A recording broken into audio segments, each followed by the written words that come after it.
Have you ever felt like your brain is turning to mush from endless scrolling, or found yourself in the middle of an Instagram marathon, wondering where the last 2 hours went? We're talking about something that's secretly affecting all of us: brain rot. Yep, the dreaded brain rot.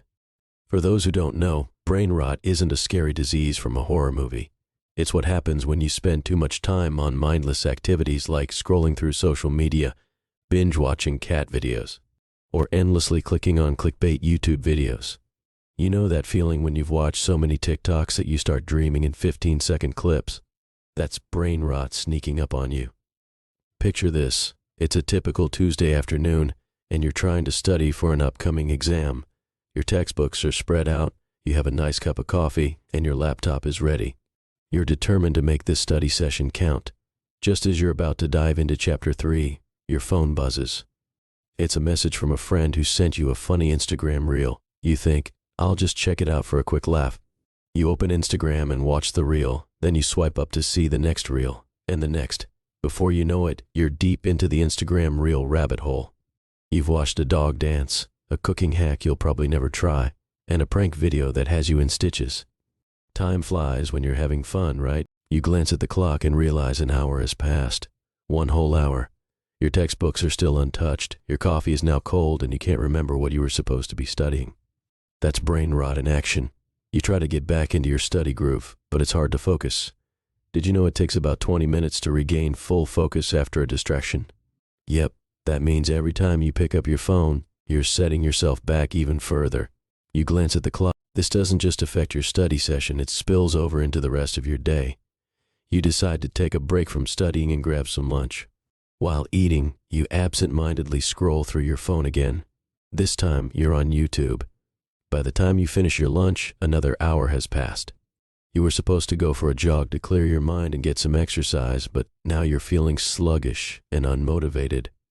You decide to skip the jog and just chill on the couch for a bit. You turn on Netflix and start watching a new series. 3 episodes later, you realize the next morning you wake up feeling groggy. You didn't get enough sleep because you stayed up late trying to make up for lost time. You drag yourself out of bed, already dreading the day ahead, and the cycle continues. You might think we're being dramatic, but studies have shown that excessive use of the internet and social media can lead to cognitive overload. Our brains aren't designed to handle the constant barrage of information we get online. It's like trying to drink from a fire hose, too much. One study found that heavy internet users had less activity in areas of the brain associated with decision-making and impulse control. This means that spending too much time online can change the way your brain works, making it harder to think clearly and make good decisions. Another study found that people who use social media excessively tend to have higher levels of anxiety and depression. Every like, comment, and notification triggers a release of dopamine, the same chemical that's released when you eat your favorite food or win a game. It feels good, so you keep coming back for more. But here's the catch: the more you use social media, the more you need to feel that same level of satisfaction. It's like a drug. Over time, your brain gets used to the constant hits of dopamine, and you start needing more and more to feel the same effect. This can lead to a kind of digital dependence where you start comparing yourself to others, thinking, why does their life look so much better than mine? Spoiler alert, it's not. People only post the highlights, the good moments. It's like comparing your behind the scenes to someone else's highlight reel. Social media is a master at destroying your attention span. Think about it. You're reading an article on your phone and a notification pops up. You check it, respond to a message, maybe like a couple of posts, and by the time you go back to the article, you've forgotten what you were reading. This constant interruption trains your brain to be easy. Ironically, social media can make you feel more isolated.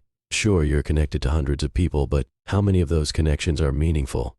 Studies have shown that the more time you spend on social media, the more likely you are to feel lonely. You're replacing real-life interactions with virtual ones, and that's just not the same. Humans are wired for face-to-face contact, for hearing someone's voice and seeing. Okay, enough doom and gloom. Let's talk about how to keep our brains sharp and healthy. Trust me, it's not all bad news. We can outsmart brain rot with a few fun and practical steps.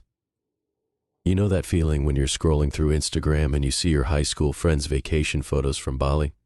The one who always looks like they've just stepped out of a travel magazine. Meanwhile, you're sitting on your couch in sweatpants surrounded by empty snack wrappers. A total mood killer, right? Here's what you've got to do. Unfollow those accounts that make you feel like a potato.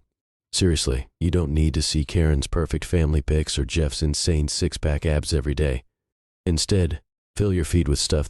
Now let's talk about getting off the screen and into the real world. Call a friend, go for a walk, join a club, do things that actually make you feel connected. Picture this. You're at a coffee shop, and instead of being glued to your phone, you strike up a conversation with the person next to you. Maybe they're reading the same book you love, or they have a cute dog with them. Instant connection, right? Or how about joining a local club? Sure, it might feel a bit awkward at first, kind of like the first day of school all over again. But soon enough, you'll find yourself looking forward to these meetings, sharing laughs and making new memories. Trust me, social media can't replace the feeling of a real human connection. And think about it. Remember the last time you had a deep conversation with a friend over coffee? That feeling of being truly understood and connected? You won't get that from liking a post or sharing a meme. If you enjoyed our video, you don't want to be the only one missing out on the next big thing.